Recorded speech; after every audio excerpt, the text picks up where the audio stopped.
Hi friends, welcome back to அப்புதேவா channel. எல்லோரும் எப்படி இருக்கீங்க? நான் நல்லா இருக்கேன். இன்றைய வீடியோ பதிவு ஒரு குட்டி ஸ்டோரி. வாங்க வீடியோக்குள்ளே போகலாம். அதாவது இது ஒரு தன்னம்பிக்கை ஸ்டோரி தாங்க. அந்த ஸ்டோரிக்குள்ளே தன்னம்பிக்கையும் நம்மளோட திறமையும் எப்படி ஒரே நேர்கோட்டில் செல்லும் அப்படிங்கிறத பற்றி தான் இந்த வீடியோக்குள்ளே போகலாம்.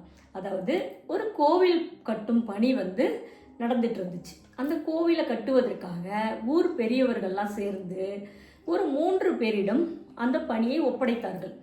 ஒப்படைக்கும் பொழுது மூவருக்கும் அவர்களுக்கான சன்மானம் கொடுக்கப்படும் என்று அவங்க இப்போ கோவில் கட்டுவதற்கான வசூல் பண்ணியிருப்பாங்க. நன்கொடைகள் திரட்டப்பட்டிருக்கும். அது ஊர் பெரியவர்களால் கொடுக்கப்படும். அவங்களுக்கு சன்மானமாக சம்பளமாக கொடுக்கப்படுவதாக ஊர் பெரியவர்கள் அறிவித்தார்கள். அந்த மாதிரி சொன்ன உடனே அதில் நல்ல கலைத்திறமை மிக்க, இப்போ கோவில் கட்டணும்னா சாதாரணமாக கிடையாது. கோவில் சிலைகள்லாம் தத்ரூபமாக வடிக்கணும். அதே மாதிரி கோவில் மதில் சுவர்கள், கோவில் சுவர்கள், கருவறை இதெல்லாம் ரொம்ப ஸ்ட்ராங்காக இருக்கணும். அதுக்கான அந்த கலவை, சிமெண்ட் கலவையாக இருக்கட்டும், இப்போ எந்த விதமான அந்த கட்டுமான பொருட்களை அவங்க பயன்படுத்துகிறப்போ அதெல்லாம் அவங்க எந்த அளவுக்கு தரம் வாய்ந்ததாக குவாலிட்டியாக கட்டுறாங்களோ அதனால தான் அந்த கோவில் ஆண்டாண்டு காலமாக நிலைத்து நிற்க போகின்ற அது ஒரு நினைவு சின்னம்னு வச்சுக்கோங்க. அப்படி தான் கோவில்கள்லாம் அந்த காலத்தில் கட்டியிருக்காங்க. அதனால அந்த ஊர் பெரியவர்கள்லாம் என்ன சொன்னாங்கன்னா, நீங்கள் எந்த அளவுக்கு திறமையாக கட்டுவீங்க அப்படிங்கிறத நாங்கள் பார்ப்போம். அதனால தான் ஒருத்தர்கிட்ட ஒப்படைக்காமல் 3 பேர்கிட்டையுமே ஒப்படைச்சிருக்கோம் அப்படின்னு சொல்லிட்டு கோயில் பெரியவர்கள்லாம் சொன்னாங்க.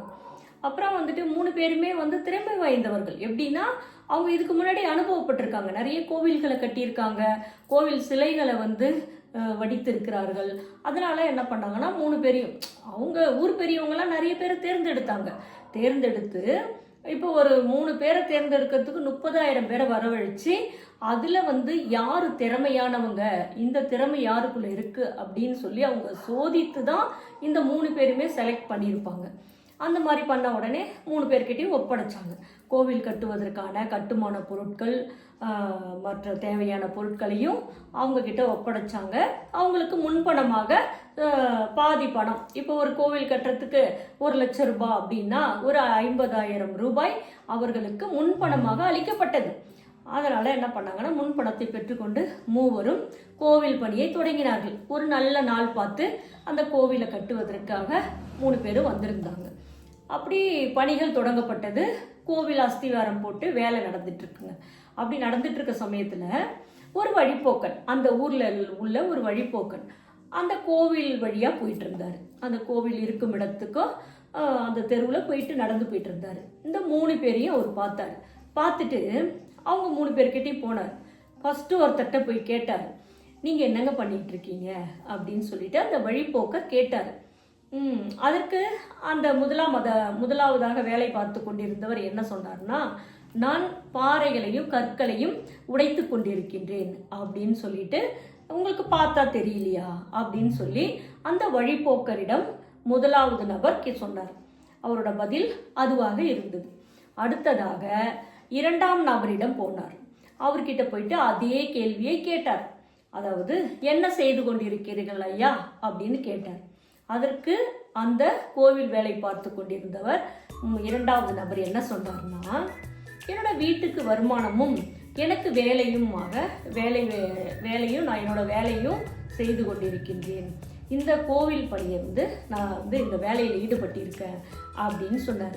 அவர் எதுக்காக இந்த வேலையை செய்கிறேன்னாரு, என்னோட குடும்பத்துக்கு வருமானம் வேணும், என்னோட குடும்ப தேவையை பூர்த்தி செய்வதற்கான வருமானத்தை ஈட்டுவதற்காக இந்த வேலையை நான் செய்து கொண்டிருக்கிறேன் அப்படின்னு சொல்லி 2ஆம் நபர் அந்த வழிப்போக்கரிடம் சொன்னார். நல்லா கவனிங்க.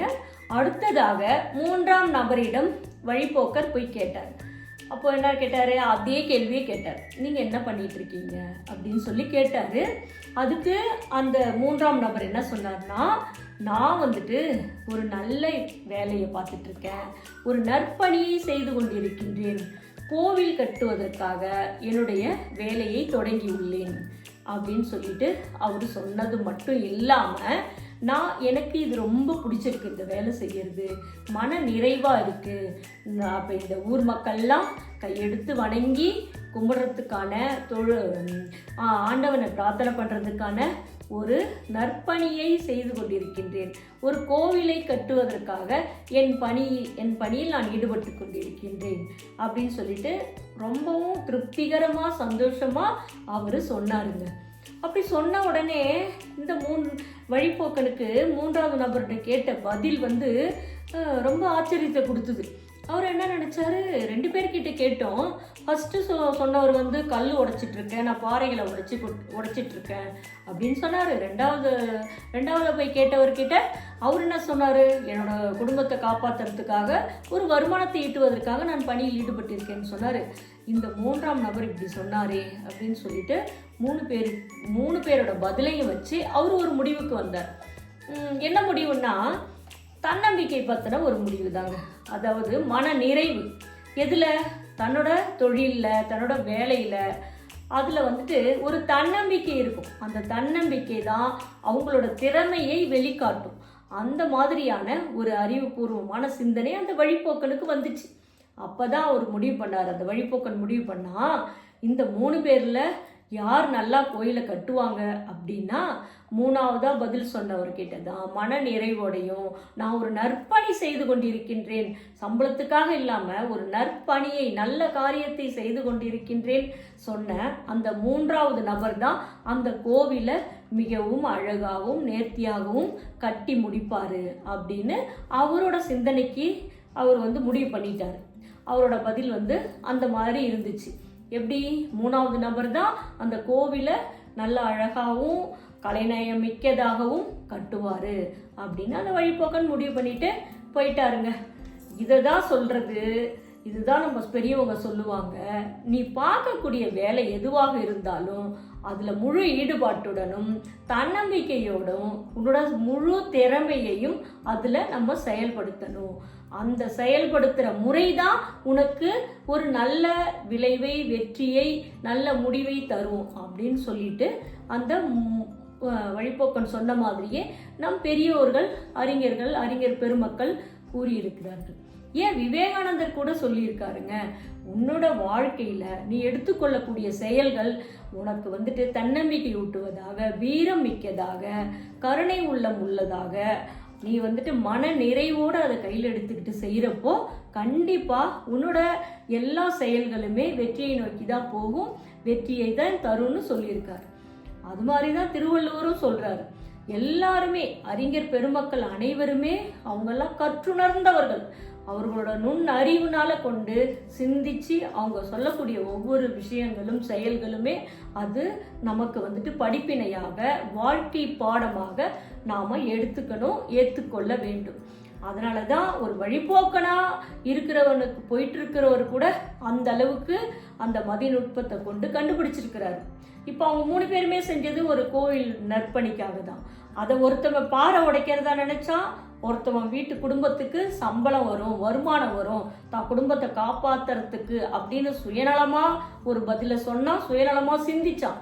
3ஆம் நபர் தான் அவரு அந்த சுயநலத்தெல்லாம் விட்டுட்டு ஒரு நல்ல காரியத்துக்காக தன்னோட உழைப்பும் தன்னோட திறமையும் செயல்படுகின்றது அப்படிங்கிறத நினைச்சு அவர் மனப்பூர்வமாக அந்த கோயிலை கட்டினார். மனமார்ந்த சந்தோஷத்தோட, உள்ளுணர்வோட அவர் பணத்துக்காக மட்டும் இல்லாமல் அந்த கோவிலை கட்டுவதற்கு நற்பணியை செய்து கொண்டிருந்தார். அது மாதிரி தான் நம்ம வாழ்க்கையில் எவ்வளோ விஷயங்கள் நீங்கள் கையில் எடுத்துக்கிட்டாலும் சரி, ஒவ்வொன்றுக்கு பின்னாடியும் ஒரு ஆத்மார்த்தமான உள்ளுணர்வு இருக்கணும். கடமைக்கே இதை நான் செஞ்சுட்டேன், அதை முடிச்சுட்டேன், இந்த வேலை முடிஞ்சிச்சு, டைம் பார்த்தேன், இன்னைக்கு முடிஞ்சிருச்சு இந்த வேலை, அவ்வளோதான், போயிட்டு வரலாம், வீட்டுக்கு போகலாம், சம்பளம் வந்துடும் அப்படின்ட்டுலாம் இருக்கக்கூடாது. ஒரு நம்ம எந்த தனிப்பட்ட முறையில் நம்ம வீட்டு வேலையாக இருந்தாலும், நம்ம பிறருக்கு செய்யக்கூடிய வேலைகளாக இருந்தாலும் அதில் ஒரு உள்ளார்ந்த அந்த எண்ணங்கள், சிந்தனைகள் இருக்கணும். அது நமக்கானதாக இருக்கணும். அந்த பொதுநலமாக நம்ம நினைக்கிறப்போ அது நம்ம சிந்தனையும் அவங்களோட தான் பொது நலமாக இருந்தால் கூட சுயநலம் அதில் சேர்றப்போ கண்டிப்பாக அதுக்கான சக்ஸஸ் நல்லபடியாக நடக்கும், அந்த முன்னேற்றத்தை கொடுக்கும். அந்த முழு வேலையும் அந்த நல்ல ஒரு திறமையான ஒரு வேலையாக அது முடிவை நமக்கு கொடுக்கும், ரிசல்ட்டை கொடுக்கும். அப்போ என்ன ஆகும்? அது எல்லாராலையும் பேசப்படுறதா இருக்கும். பரவாயில்லையே, அவங்க அந்த அளவுக்கு அதில் முழு மூச்சாக ஈடுபட்டு சக்ஸஸ் கொடுத்துட்டாங்களே அப்படிங்கிறது தான். அதுக்காக தான் என்ன பண்ணணும், தன்னம்பிக்கையும் திறமையும் ஒரே நேர்கோட்டில் போகிறது. அதை நம்ம பிரித்து பார்க்கவே கூடாது. அதில் இருக்கக்கூடிய அந்த ஆற்றல் மீது தனி மனிதன் நம்ம வந்து என்ன பண்ணணும், அதில் நம்ம திறமையை வந்துட்டு நம்பிக்கை வைக்கணும், தன்னம்பிக்கையாக இருக்கணும். அப்போ கண்டிப்பாக வந்துட்டு அது நல்லா இருக்கும். அப்படிங்கிறதுக்காக தான் அந்த 3 பேரோட ஸ்டோரி. அந்த கோவில் கட்டும்பொழுது அவங்க எந்த மனநிலையில் இருந்தாங்க அப்படிங்கிறத வச்சு தான் அவங்களோட அந்த தகுதி நிர்ணயிக்கப்படுது இல்லையா. இப்போ இன்டர்வியூக்கே போகிறப்ப கேள்வி கேட்பாங்க. அந்த இன்டர்வியூவில் வந்துட்டு படித்த அத்தனை கொஸ்டினும் நம்ம படித்த பாடத்துலேருந்து கேட்க மாட்டாங்க. நிறைய கொஸ்டின் வந்துட்டு உலக அனுபவமாக, அவங்களோட அனுபவமாக, வீட்டு சூழல் இதை மாதிரிலாம் கேட்குறப்போ அவங்க ஏன் வந்து அந்த பதிலை எதிர்பார்க்குறாங்கன்னா, அவங்க வந்துட்டு அந்த இவங்களுக்கு ஒரு அப்பாயின்மெண்ட் கொடுத்த பிறகு அந்த வேலையை அவங்க எப்படி செய்வாங்க, அதில் அவங்களுக்கான திறமை எப்படி வெளிப்படும் அப்படிங்கிறதெல்லாம் அவங்க அப்சர்வ் பண்ணி அதை வந்து அவங்க தகுதியை நிர்ணயிக்கிறாங்க இல்லையா. அந்த தகுதி நிர்ணயத்தை தான் நம்ம வளர்த்து கொள்ளணும். அது வந்து வெறும் படிப்பால் மட்டும் வராது. நம்ம வந்து உள்ளுணர்வு, நம்ம அக சிந்தனைகள்லாம் இருக்கு இல்லையா, அதுக்கு நிறைய கற்று உணரணும். இந்த மாதிரி நல்ல விஷயங்களை கேட்கணும், நல்ல விஷயங்களாக படிக்கணும், பாடத்தை மட்டுமே படிக்கக்கூடாது அப்படிங்கிற மாதிரியான நிறைய அந்த நூல்கள் சொல்கிறது மட்டும் இல்லாமல் அனுபவங்களை நம்ம ஏற்றுக்கணும். அப்போ தான் ஒவ்வொரு மனிதனுக்குமே அது வந்துட்டு ஒரு முழு திறமையும் தன்னம்பிக்கையும் சேர்ந்த ஒரு செயலாக இருக்கும் அப்படிங்கிறது. இப்போ இந்த கோயில் கட்டுறத மாதிரியே தான் நிறைய விஷயங்கள் இருக்குது. அதனால் நம்ம என்ன பண்ணணும், இந்த ஒரு விஷயம் மட்டும் கிடையாது, எந்தெந்த விஷயங்கள்லாம் இருக்கோ. இப்போ ஒன்றும் இல்லை, உதாரணத்துக்கு சொல்லுங்களேன். இப்போது நீங்கள் சிங்கம் இருக்குது காட்டில், அந்த சிங்கம் என்ன பண்ணும், அது அதுக்கு கீழே இருக்க விலங்குகளை அடித்து அது சாப்பிடும். ஆனால் நரி என்ன பண்ணும், நரி வந்துட்டு அந்த வேலையை செய்யாது.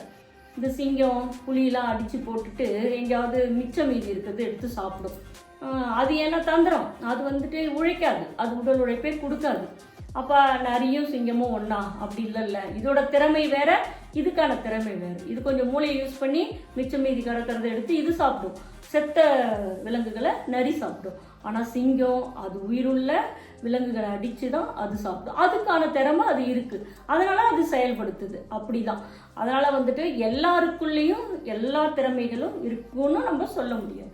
அவங்கவுங்களுக்கான திறமை என்ன இருக்கோ அதை வெளிக்கொணரணும். அதுக்கு வெளிக்கொணர்றதுக்கு படிப்பு மட்டுமே இல்லாமல் உலக அனுபவங்கள், தன்னோட அனுபவம் இதெல்லாம் வந்துட்டு நம்ம கொஞ்சம் கொஞ்சமாக கற்றுக்கிறப்போ கண்டிப்பாக அது வந்து சக்ஸஸாக இருக்கும், வெற்றியை தரும், மகிழ்ச்சியை தரும், வாழ்க்கைக்கு ஒரு நல்ல ஒரு பலனை கொடுக்கும் அப்படிங்கிறது தான்.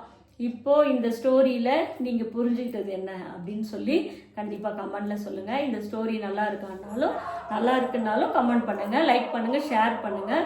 மெயினாக வந்துட்டு அப்பு தேவா சேனலை சப்ஸ்கிரைப் பண்ணுங்கள். ஓகே, அடுத்த வீடியோவில் சந்திக்கலாம். Okay, bye, see you next video, bye. அப்புறம் இன்னொரு விஷயம் சொல்லணுன்னு இருந்தேன். ஜனவரி டு பிப்ரவரிக்குள்ளே 584 குழந்தைங்க டெல்லியில் மிஸ் ஆகிருக்காங்க. அதுவும் பொம்பளை பிள்ளைங்க. இது வந்து எதனால் எப்படி என்னன்னு தெரியல. இதுக்கு பேக்ரவுண்டான விஷயங்கள் வந்துட்டு நிறைய மூடி மறைக்கப்பட்டிருக்கு. அதுவும் வந்துட்டு 16, 18, 15 வயசுக்குள்ளே இருக்கக்கூடிய சின்ன குழந்தைங்க. அதெல்லாம் வந்து இப்போ எதுவுமே தெரியாத வயசு, இந்த வயசு. அந்த வயசு குழந்தைங்கள கடத்தியிருக்காங்க. இது வந்துட்டு இன்னும் போலீஸாரால் கண்டுபிடிக்கப்படாமல் இருக்குது. மேலும் வந்துட்டு நடந்துக்கிட்டு தான் இருக்குது. இதை தடுக்க முடியல அப்படின்னு சொல்லிட்டு அந்த நியூஸில் நான் பார்த்தேன். அப்புறம் இந்த எப்ஸ்டீன் அப்படின்றவர் கூட இப்போ நம்ம வந்துட்டு பார்த்தோம், அமெரிக்காவில் இந்த பாலியல் தொழில் பண்ணி அதில் பொண்ணுங்களை வந்துட்டு 2500 பொண்ணுங்க கிட்ட, சின்ன குழந்தைங்க, அவங்கள வச்சு உள்ளே வச்சு ஃபோட்டோஸ் வீடியோஸ்லாம் எடுத்துகிட்டு அதுக்கப்புறம் வந்துட்டு அங்கேயே கொண்டு புதைச்சதாலாம் எவ்வளோ விஷயங்கள் இருக்குது. அதில் நிறைய வந்துட்டு விவிஐபிக்கெல்லாம் இந்த மாதிரி சம்மந்தப்பட்டிருக்காங்க அப்படின்னு சொல்லி நியூஸ்லாம் வருது. நீங்கள் அந்த நியூஸ்லாம் நீங்கள் பார்த்துருப்பீங்க. அதனால் வந்துட்டு பொம்பளை பிள்ளைங்களை நம்ம வெளியில் அனுப்புகிறப்போ அவங்களுக்கான பாதுகாப்பு, அவங்களுக்கான அறிவு, அவங்களுக்கான விஷயங்களை நம்ம சொல்லி கொடுத்து தான் அனுப்பணும். ஏன்னா காலம் வந்துட்டு ரொம்ப மிக மோசமானதாக இருக்குது. அதனால் நம்ம வெளியில் அனுப்புகிறப்போ, ஸ்கூலுக்கோ காலேஜுக்கோ அனுப்புகிறப்ப இந்த மாதிரியான இப்போ உலகத்தில் நடக்கக்கூடிய விஷயங்களை அவங்களுக்கு சொல்லி புரிய வச்சு அனுப்புங்க. அவங்களோட படிப்போ அவங்களோட வேலையோ முக்கியம்தான். அது மாதிரி அவங்களோட உயிருக்கும் அவங்களோட வந்துட்டு மற்ற பாதுகாப்பை நம்ம கொடுக்கணும். அதுதான். அதனால் வந்துட்டு வெளியில் அனுப்புகிறப்ப பார்த்து பத்திரமா அனுப்புங்க. இப்போல்லாம் ஃபோன் அலோவ் பண்ணுறாங்க காலேஜோ ஸ்கூலோ. அதனால் வந்துட்டு நம்ம ஃபோன் கொடுத்தா கூட அவங்கள வந்துட்டு சைலண்ட்டில் போடக்கூடாது, எப்பவும் ஃபோன் ஆக்டிவேட்டாக வச்சுக்கணும் அப்படின்னு சொல்லி அதெல்லாம் சொல்லி கொடுங்க. அப்புறம் காவலன் ஆப்ஸ்லாம் இருக்குது, அது எப்படி நீங்கள் ஆப்ரேட் பண்ணணும், எப்படி கூப்பிடணும் ஒரு அவசர காலத்தில் அப்படிங்கிறதெல்லாம் சொல்லித்தாங்க. அது மட்டும் இல்லைங்க, நியூஸ்லேயே இதை சொல்லியிருக்காங்க. பெப்பர் ஸ்ப்ரே இருக்குல்ல, அது கையில் கொடுத்து விடணும். இந்த மிளகா பொடியான விஷயங்கள், அப்புறம் சின்னதாக ஒரு கத்தி மாதிரி பிளேடு மாதிரி இதெல்லாம் வந்துட்டு கொடுக்கலாம். ஏன்னா அது தற்காப்புக்கு இதெல்லாம் கண்டிப்பாக தேவை. அதெல்லாம் நம்ம கொடுத்து அனுப்பணும். சும்மா நம்ம அனுப்புகிறோம், நம்ம கடமை வீட்டோட முடிஞ்சிருச்சுலாம் நினைக்காதீங்க. சொசைட்டிக்கு போகிறப்ப தான் அவங்க எல்லாத்தையும் ஸ்பேஸ் பண்ணுவாங்க, என்ன ஆபத்துக்களாக இருந்தாலும். அதனால் வந்துட்டு இதெல்லாம் சொல்லி கொடுத்து புரிய வச்சு தான் நம்ம அனுப்பணும். அதனால் கண்டிப்பாக இதெல்லாம் வந்துட்டு அவேர்னஸ் தான். ஒரு நம்ம இன்ஃபர்மேஷனாக எடுக்கக்கூடாது, இதெல்லாம் அவேர்னஸ்ங்க. ஜனவரியிலேருந்து பிப்ரவரிக்குள்ளே டெல்லியில் இந்த 584 குழந்தைங்க, இது முந்தா நாள் நியூஸு. இன்றைக்கும் நேத்திக்கும் இன்றைக்கும் எத்தனை இது மாதிரி காணாமல் போனாங்களோ தெரியல. அவங்க புரி வைக்கிறாங்க, காம்ப்ளெக்ஸில் இது பர்ச்சேஸ் பண்ண வர்ற அம்மா அப்பாங்கள் விட்டுட்டு போயிட்டாங்கன்னா அந்த குழந்தைங்கள, வீட்டில் தனியாக இருக்க குழந்தைங்கள, ஸ்கூல் போகிற வழியில் இது மாதிரி இதாக கடத்துகிறாங்க. இது வந்துட்டு இது எல்லாமே வந்துட்டு இந்த பின்னாடி அவங்கள கூட்டிகிட்டு போய் இந்த பாலியல் ரீதியான வன்கொடுமைகள்லாம் நடக்குது இல்லையா, அந்த மாதிரி செயல்களுக்காக இருக்கலாம். இல்லை வந்து இந்த உறுப்புகளை எடுத்து இது பண்ணுறாங்களா, அதுக்கு இதோட பேக்ரவுண்டு என்னன்னு எதுக்காக நடக்குதுன்னு நம்ம வந்துட்டு தெரிஞ்சுக்கிறது முக்கியம் கிடையாது. நம்ம பிள்ளைங்கள, நம்ம வீட்டு பிள்ளைங்கள, அதுவும் பொம்பளை பிள்ளைங்கள பாதுகாப்பாக வச்சுக்கணும் அப்படிங்கிற விஷயந்தான். அதனால் கண்டிப்பாக என்ன பண்ணுறீங்கன்னா அவங்களுக்கு எல்லாத்தையும் சொல்லி புரிய வச்சு அவங்கள ஸ்கூலுக்கோ காலேஜுக்கோ அனுப்புங்க. வேலைக்கு போகிற பெண்களுக்கும் சொல்லுங்கள், அதுதான் முக்கியம். அது கண்டிப்பாக சொல்லணும். வீடியோ கடைசியில் நினச்சிட்டு இருந்தேன், அதுக்காக தான் இந்த விஷயத்தை நான் உங்களுக்கு சொல்கிறேன். நீங்கள் வந்துட்டு உஷாராக இருங்க, அதுதான் ரொம்ப முக்கியம். அது மாதிரி வந்துட்டு நம்ம பக்கத்து வீட்டில் கூட இப்போ பசங்கள்லாம் இருந்தாங்க அப்படின்னா அவங்கக்கிட்ட வந்துட்டு எந்த அளவுக்கு அவங்களோட உறவு முறைகள், ஃப்ரெண்ட்ஷிப்புங்கிற விஷயம்லாம் நம்ம வந்து இப்போதைக்கு கண்கொத்தி பாம்பாக பார்த்துட்ருக்கணும். இதெல்லாம் வந்துட்டு அவங்களுக்கு நம்ம சொன்னால் கோவப்படுவாங்க, ஆனால் சொல்லி புரிய வைக்கிறதுல தான் இருக்குது. அந்த மாதிரி இன்ஸ்டாகிராம், வாட்ஸ்அப் இதிலலாம் அவங்க வந்துட்டு யார் கூட பேசுகிறாங்க, என்னென்ன பண்ணுறாங்க அப்படிங்கிற விஷயம்லாம் தெரிஞ்சு வச்சுக்கோங்க. சும்மா ஃபோன் வாங்கி கொடுத்துட்டோம், நான் ஐஃபோன் வாங்கி கொடுத்துருக்கேன், அவ்வளோ விலை போட்டு வாங்கி கொடுத்துருக்கேன் இந்த ஃபோனு அப்படிங்கிற பெருமையெல்லாம் நமக்கு வேண்டாம். அதனால ஒன்றும் ஆக போகிறதில்ல. இந்த மாதிரியான விஷயங்களை வந்துட்டு அவங்களுக்கு அவேர்னஸ் வந்து நீங்கள் தான் கொடுக்கணும், சொல்லி புரிய வைக்கணும். ஓகேங்களா? Okay, bye, see you next video. கண்டிப்பாக வந்துட்டு வீடியோவை அனைவருக்கும் ஷேர் பண்ணுங்கள். அப்பு தேவா சேனலை சப்ஸ்கிரைப் பண்ணுங்கள்.